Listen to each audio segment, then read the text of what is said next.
Please subscribe to my channel, like it, and share it as much as possible. Thank you. Surah Al-Imran was revealed to Rasulullah sallallahu alaihi wasallam in response to the particular circumstances, context, or events.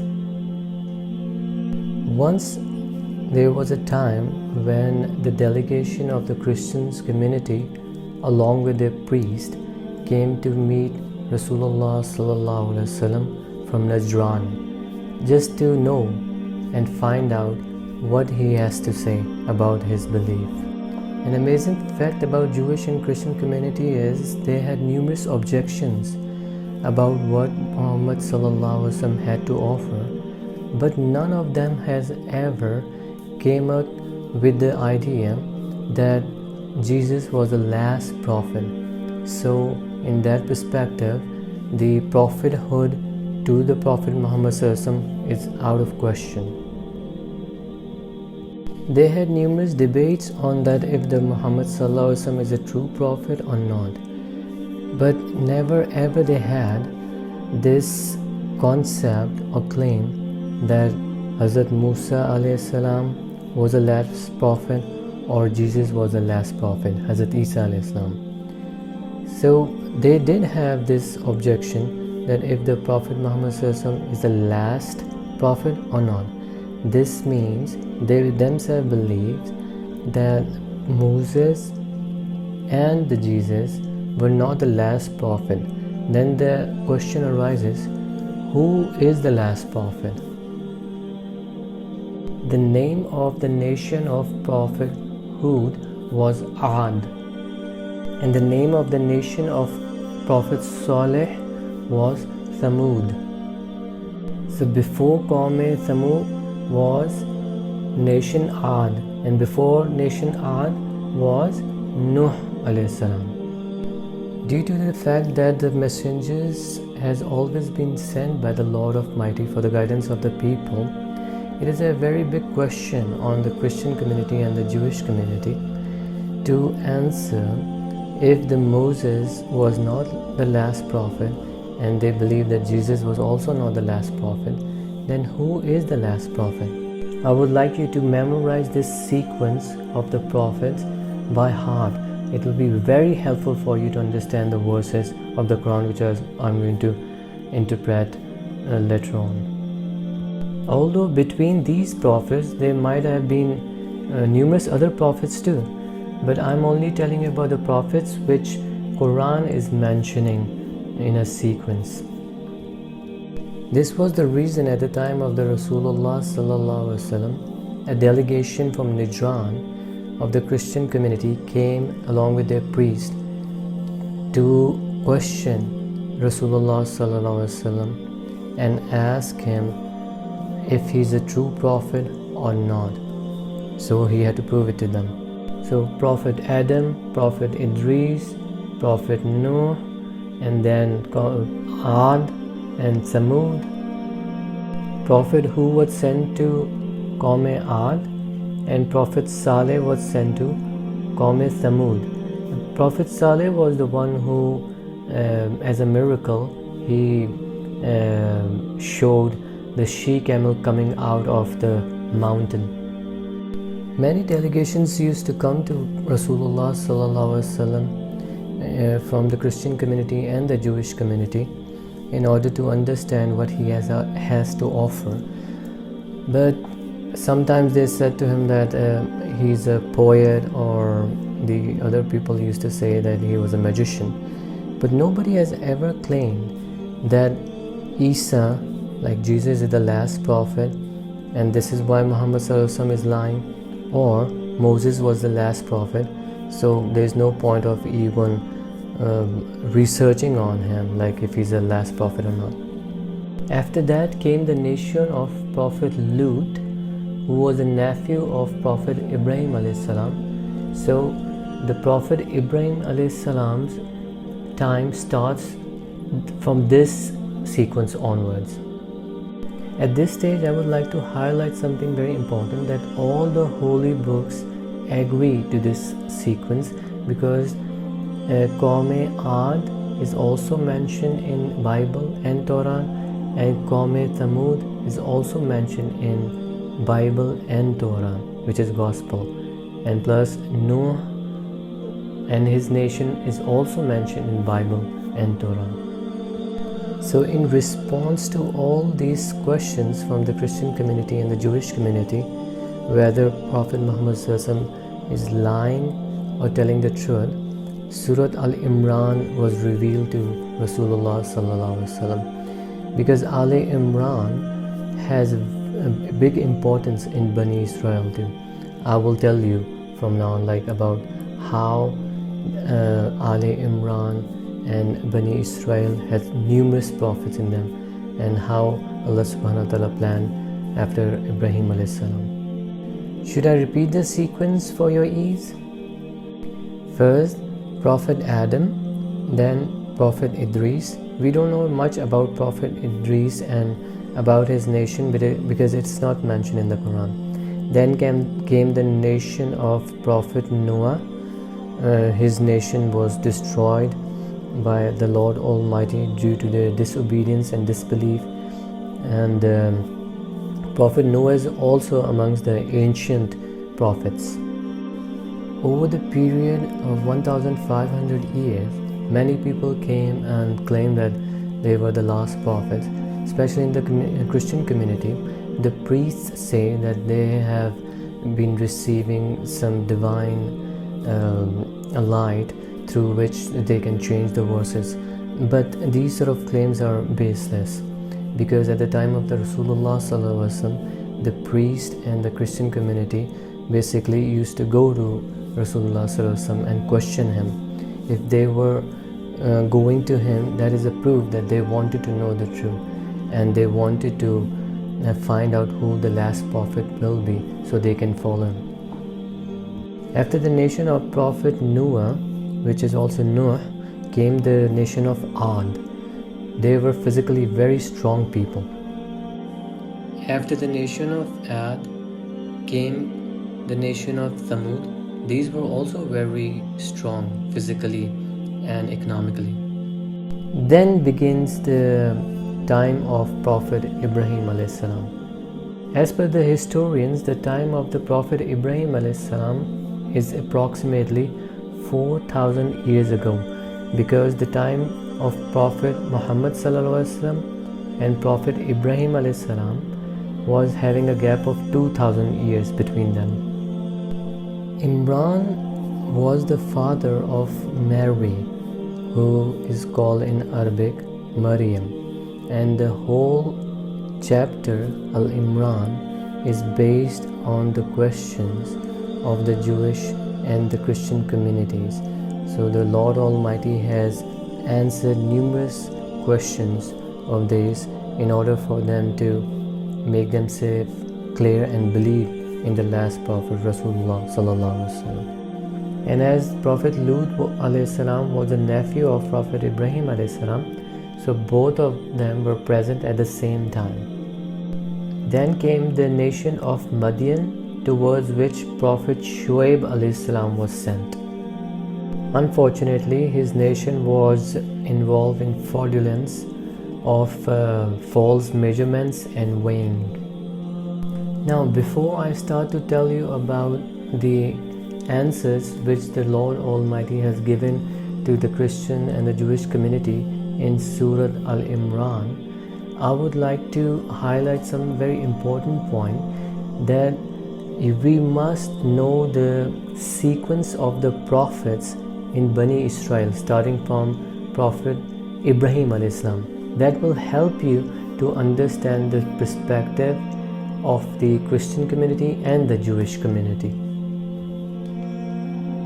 Some of the historians believe that the time of the Shuaib alayhi salam and Musa alayhi salam is closer to each other. However, it's not confirmed. Lord Almighty knows best. The authentic detail which we get normally is of the time of Prophet Ibrahim alayhi salam. He had two sons. One was Ishaq and the other one was Ismail. Ishaq was from the wife Sarah and Ismail was from the wife Hajra.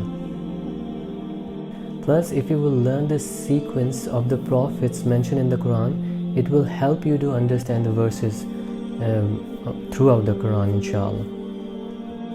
Prophet Ismail alayhi salam was settled in Makkah along with his mother Hajra, and Prophet Ishaq was settled in Sham along with his mother Sarah.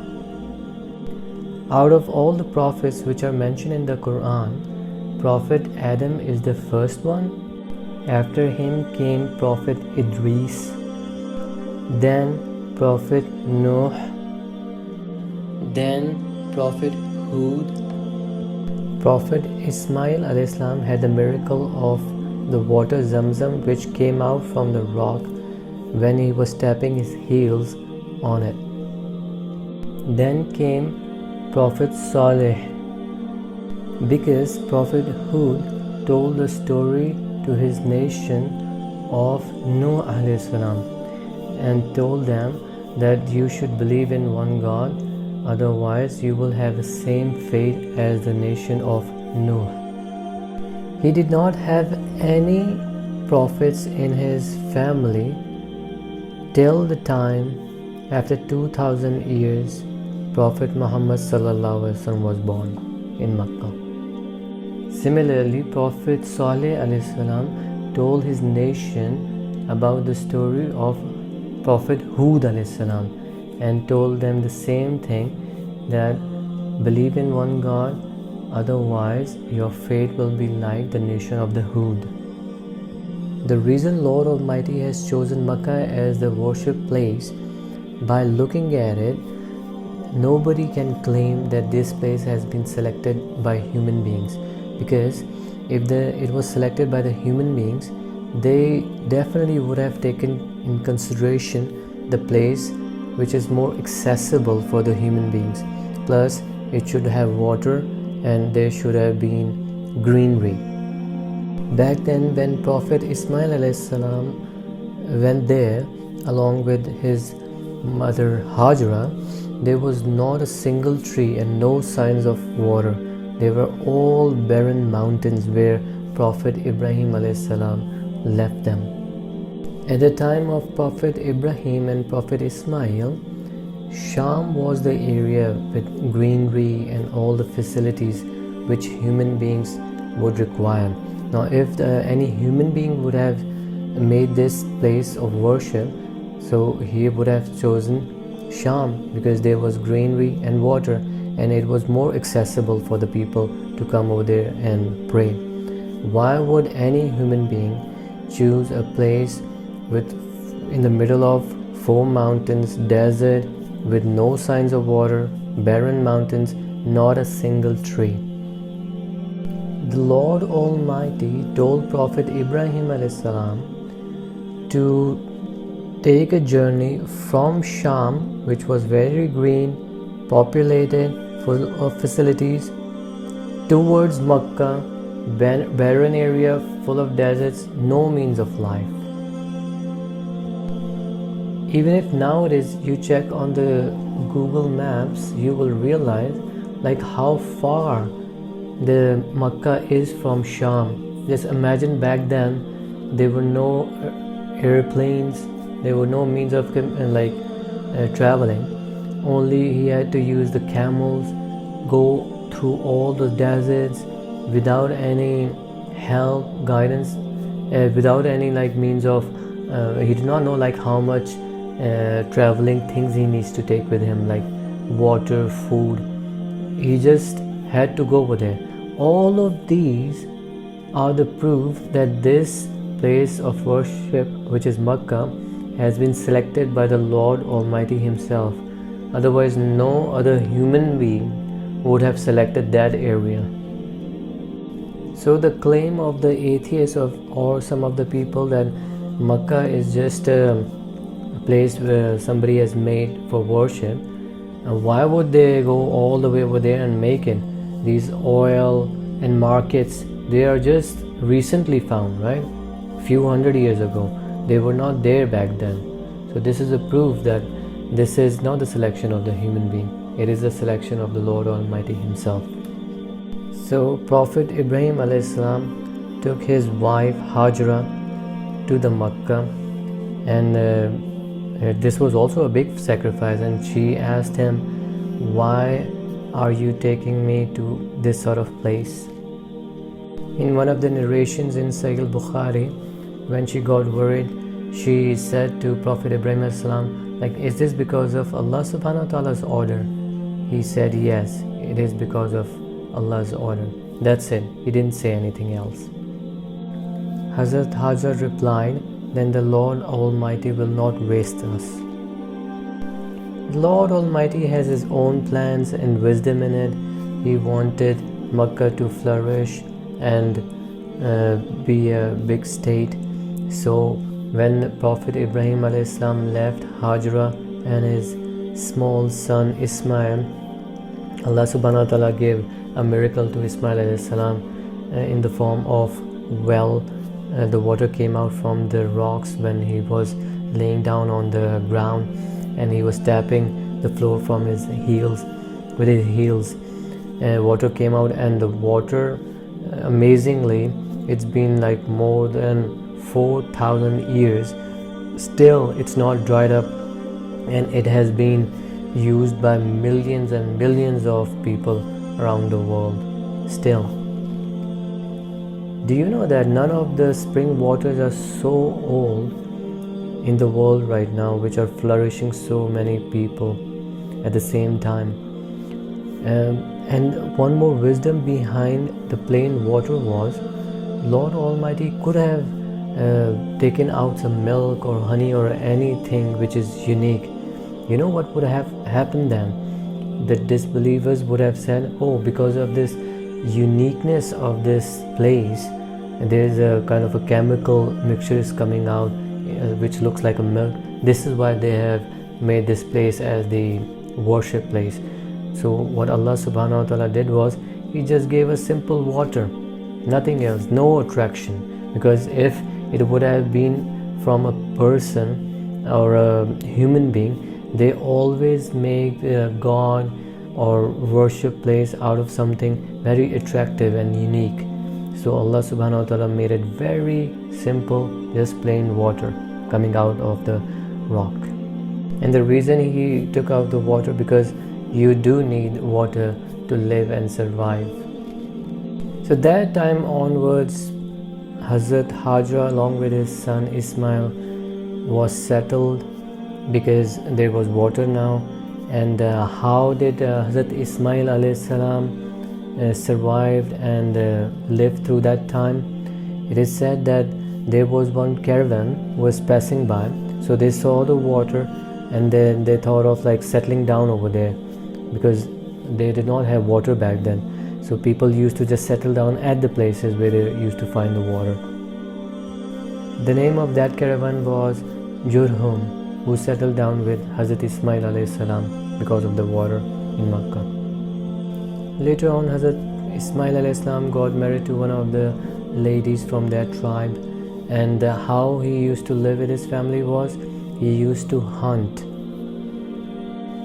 Back then, hunting was the only way of sustenance, as there were no markets or other population of them. It is narrated by Rasulullah sallallahu alaihi wasallam that he, while training the companions for the battles, he used to advise them to learn archeries, giving the example of Hazrat Ismail alayhi salam. He used to tell them that you should learn archeries because your great-great-grandfather used to do the archeries too, and he was very good at it. So, as I mentioned earlier, that there was no other means of trading or working, Prophet Ismail alayhi salam used to sustain his family by hunting. Later on, there were some caravans who started a trading between the Makkah and Sham. They used to take some things and sell in Sham. Anyways, Prophet Ismail alayhi salam was following the religion of his father, Prophet Ibrahim alayhi salam, which was Islamic monotheism.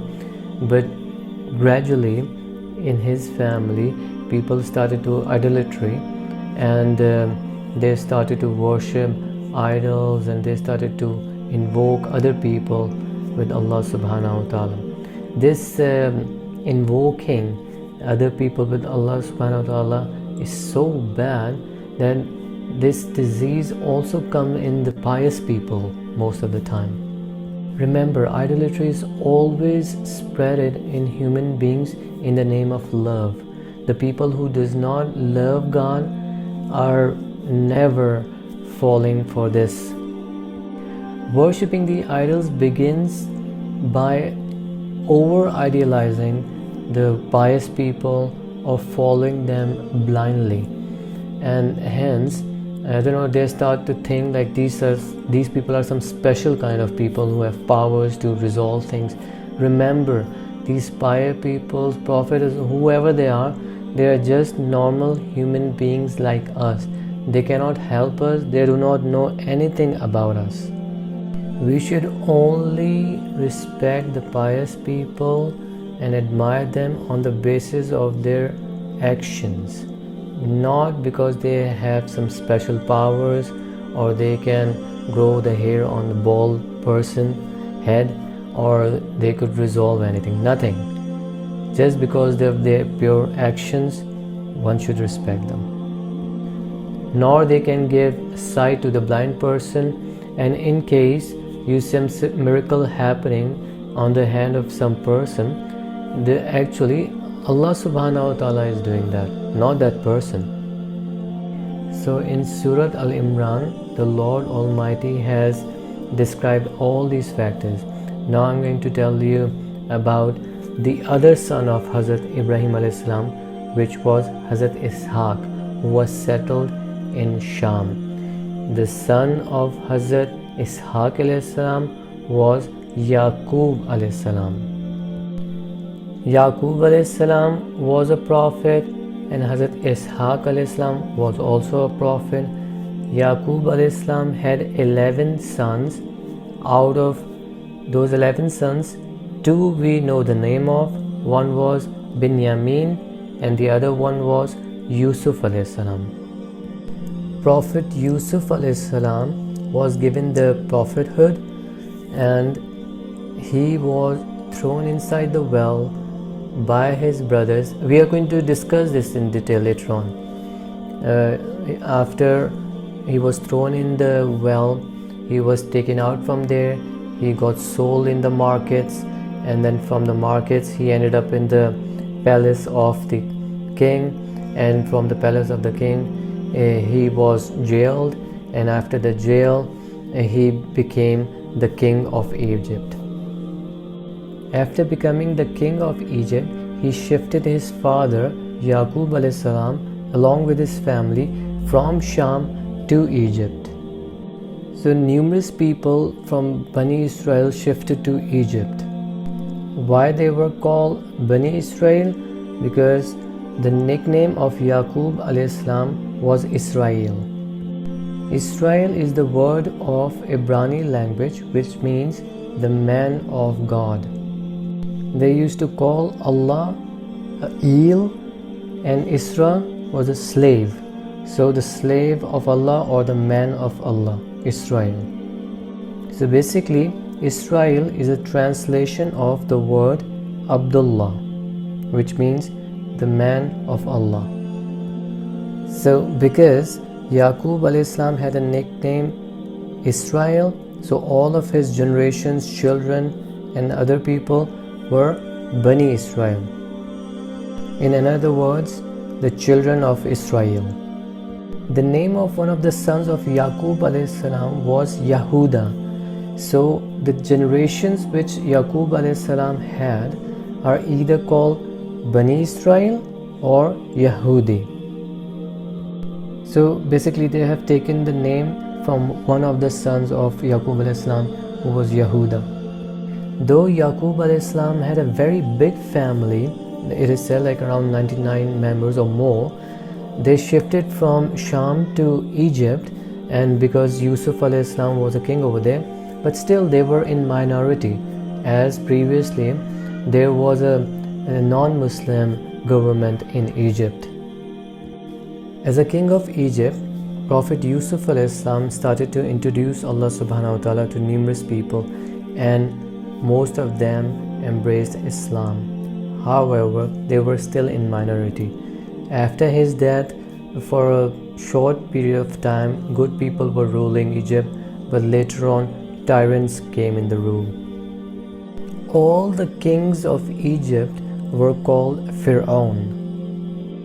After Yusuf salam, the nationalism started to grow a lot, and there were separate groups, and the new kings started to tell to their people that these people who were ruling us previously, they do not belong to this country Egypt. They came from Sham and they are in minority, so why would they rule us?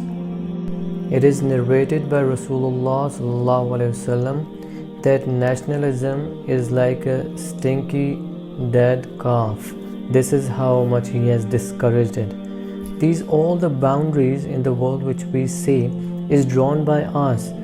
The God himself said that all of us are the children of Adam. So these boundaries and these lines are just drawn by ourselves. Otherwise there should have not been any boundaries or lines among the human beings. Similarly, same thing happened in the time of Prophet Yusuf too. Though he saved Egypt from economic crisis, and he became the finance minister on the basis of his abilities, because he said to the king that Allah subhanahu wa ta'ala has given him the knowledge of how to handle the economics, plus he's honest. So these were the two qualities on the basis of which he became the finance minister of Egypt and saved Egypt from economic crisis. So instead of being thankful to him, they stood against his nation after he was passed. So over the period of time, numerous kings came and became very tyrant and started to stand against the BANI Israel, and they kept on suppressing them more and more, and on the basis of because they are a minority. And same thing is happening nowadays also, like even if the governments or people are helping the economy, but they are suppressed by the powerful people, saying that they are in minority and they do not have much rights, unfortunately. Now, as a result of nationalism, this Pharaoh which Quran talks about came into power and started ruling Bani Israel and rest of the Egypt, and he was the most tyrant of all. Somehow he had a fear in him that these people, Bani Israel, will take over the Egypt again. Reason being is he was afraid that these people has a vision, they believe in the oneness of God, and they are the one who are actually spreading the most because of their vision and true belief. So out of this fear, he really wanted to stand against them and eliminate them completely. Remember, the powerful people always try to suppress the one with the vision and the true faith. The reason they try to do this is because they feel that the resources of the world are very limited, and it will be more beneficial if few people will utilize those resources and not so many mass people will utilize, because the resources are less and the people are more.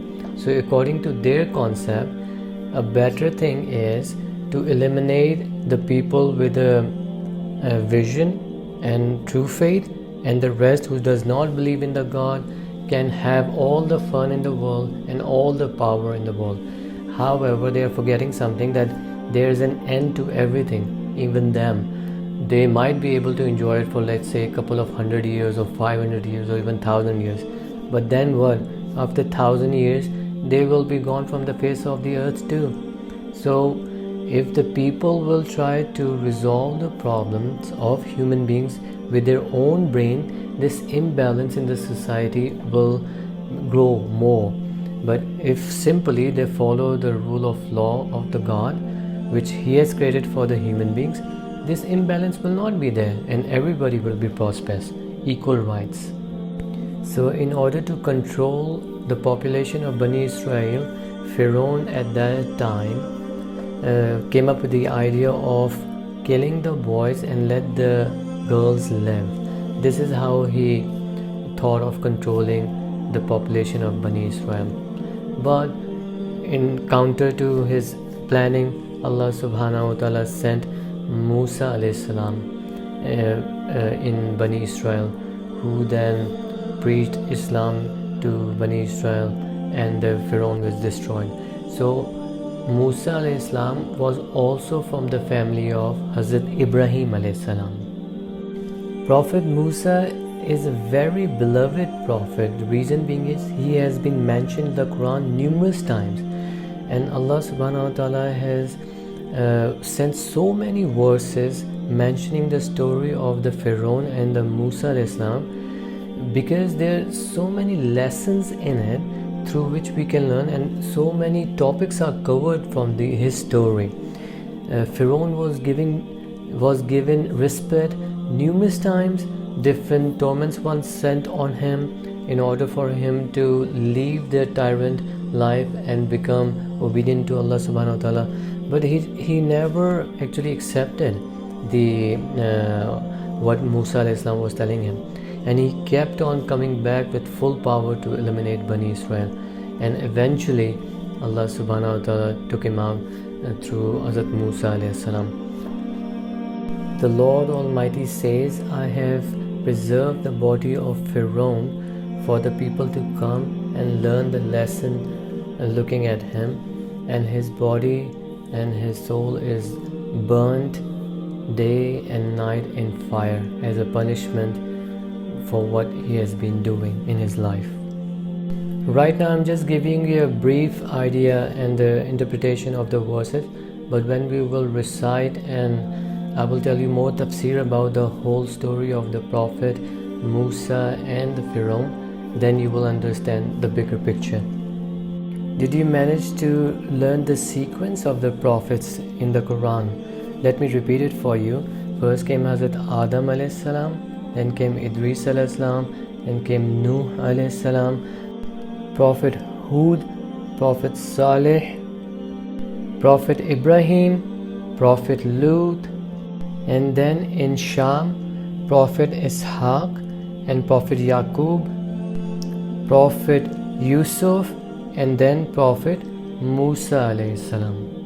After Musa alayhi salam, all the famous prophets were sent by the Lord Almighty in Bani Israel. And remember one thing, before our Prophet Muhammad sallallahu alaihi wasallam, which is the last prophet in Bani Israel was Isa alayhi salam, known as Jesus. So after Musa alayhi salam, the famous prophet was Dawud alayhi salam, and then Sulaiman alayhi salam. And oh yes, Yunus alayhi salam is also amongst the ancient prophets. His time was before the time of Prophet Ibrahim alayhi salam. Now here in the generations of Prophet Sulaiman alayhi salam, Imran was born, and the Quran is silent about it, like if he was a prophet or not. As I've mentioned earlier, that he was a father of Maryam, known as Mary, and we are discussing in the Tafseer of Surah Al-Imran, which is the chapter of the Quran. Due to the fact that Hazrat Imran was also from the generations of the prophets, for example Hazrat Sulaiman alayhi salam, Allah subhanahu wa ta'ala blessed him with a daughter Maryam, who was the mother of Jesus, Isa alayhi salam. His wife vowed that if she will have a child, she will dedicate it for the Masjid al-Aqsa. After Hazrat Imran passed away, Maryam was taken care of by her uncle Prophet Zachariah. This shows that the time of Prophet Zachariah was also at the same time of Prophet Isa alayhi salam, because both of them are related, because Maryam was the mother of Jesus, right? So Prophet Isa alayhi salam and Prophet Zachariah alayhi salam were present at the same time. Prophet Zakaria had a son known as Yahya. He was also a prophet. That means Prophet Isa alayhi salam, Prophet Zakaria alayhi salam, and Prophet Yahya alayhi salam. Three of them were present at the same time, and they were in the area of Jerusalem, which is still in Israel. Now if you get to visit Jerusalem, you will see the history of Hazrat Maryam alayhi salam, Hazrat Yahya, Hazrat Zakaria, and Hazrat Isa alayhi salam. Many Jewish and Muslim people still visit those places. If you have noted till now that from Hazrat Ibrahim alayhi salam, Hazrat Ishaq alayhi salam onwards till Hazrat Isa alayhi salam, Allah subhanahu wa ta'ala has sent numerous prophets only in Bani Israel, and this was the honor which Allah subhanahu wa ta'ala gave it to them.